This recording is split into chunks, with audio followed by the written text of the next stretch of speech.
There are a number of things that come into mind when thinking of this. Teachers must first serve a function, which is, educating our youth. We also must have a license in order to do this. We must provide a service to our customers, which are the students. We also must have a commitment to the profession.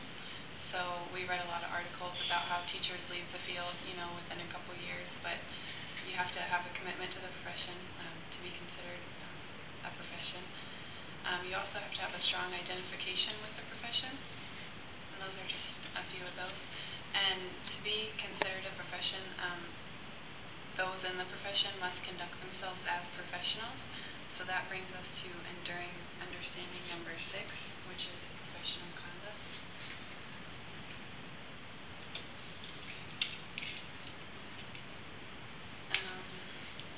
In professional conduct, this involves a series of commitments. One is a commitment to focus on student learning, commitment to giving a quality education to your students. There's also a commitment to growth. As a teacher, you must be able to grow based on, learning from others and learning from your students. And you also must have a mindset that you have to do what must be done. Some characteristics of a professional are competency, integrity, reliability. You must take pride in your work. You must abide by the code of conduct. Teachers must also have a positive attitude, and having these characteristics will earn you the status of a professional. Okay.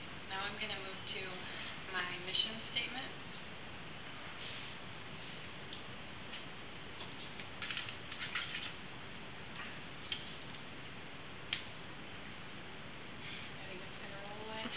My mission as an educator is to teach students to build the foundations for learning using guidance, respect, and understanding while conducting myself as a responsible professional.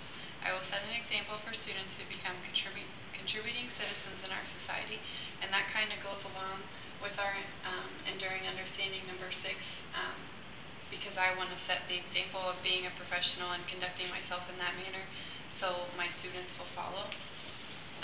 This brings me to my first agent of change, which is an open door policy.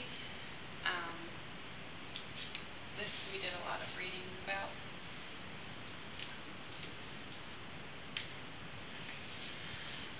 This involves going a little further than just sending notes home or weekly newsletters. I want to really get involved with students who are at risk, and I want to find more involved methods of interaction so it's clear to the parents that their child's education and future is important to me, and I need their help for the success of their child.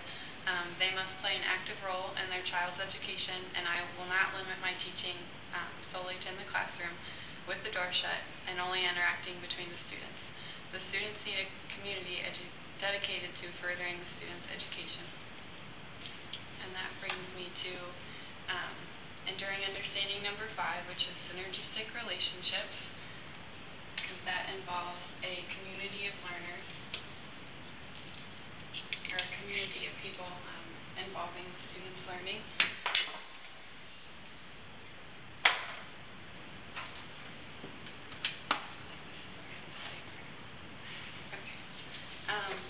You must have teamwork and collaboration. You must work together to find new ways of thinking and creative problem solving. Doing this pulls together the talent and experience of different individuals. You learn to appreciate and understand alternative and even opposing points of view for reaching high levels of knowledge. When conflict within these relationships, it's important to keep your goals intact and maintain good relationships with the other person. Some strategies in conflict include compromise, smoothing, problem solving, negotiation, using your sense of humor, and also iMessages. You shouldn't withdraw or ignore conflict or engage in win-lose negotiations. And this brings me to enduring understanding number 2, which is the purpose of schooling, and also parents, families, and communities, because you're going to have a relationship with all of these individuals in the students' lives. The purpose of schooling is not only academic. You're teaching students self-efficacy, how to work independently in groups. You're teaching them problem-solving skills. You're also working to overcome problems of illiteracy and factors like unemployment, crime, and violence. You also would like to break the cycle of poverty for at-risk students. The purpose of schooling also involves teaching acceptance of diversity, respect for all people, self-esteem, and you must have high expectations for all students, and use goal setting.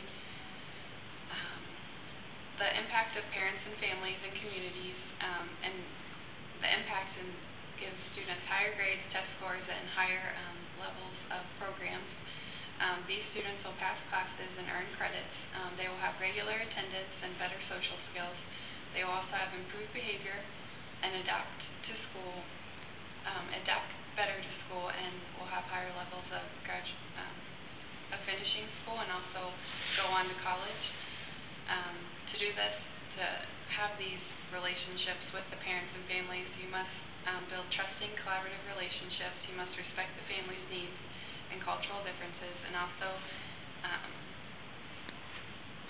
embrace partnership where power and responsibility are shared. This brings me to my next agent of change, which is going beyond the classroom.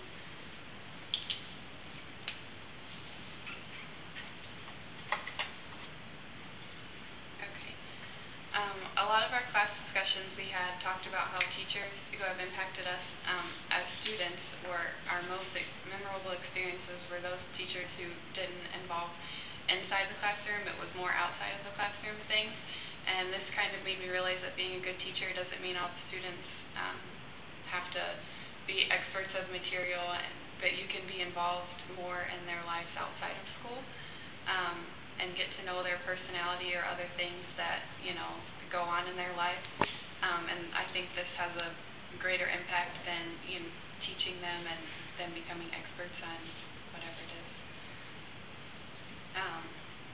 Next, my last agent of change is the teaching to the test alternative, which I think we all as teachers say that we're not going to teach to the test, but it's kind of naive to say that because you need to keep your job. You have to have high test scores or you'll lose your job. But I wanted to do alternative ways of teaching to the test, and use more interactive hands-on experiences, because it says that the most powerful aid to memory are relevance and emotional significance. So if you can get the students to care about what they're learning about and why they should learn it, maybe it'll mean more to them than just sitting in a lecture or reading out of a textbook. My next one I'm going to talk about is enduring understanding number 4, which is reflection, which you can use these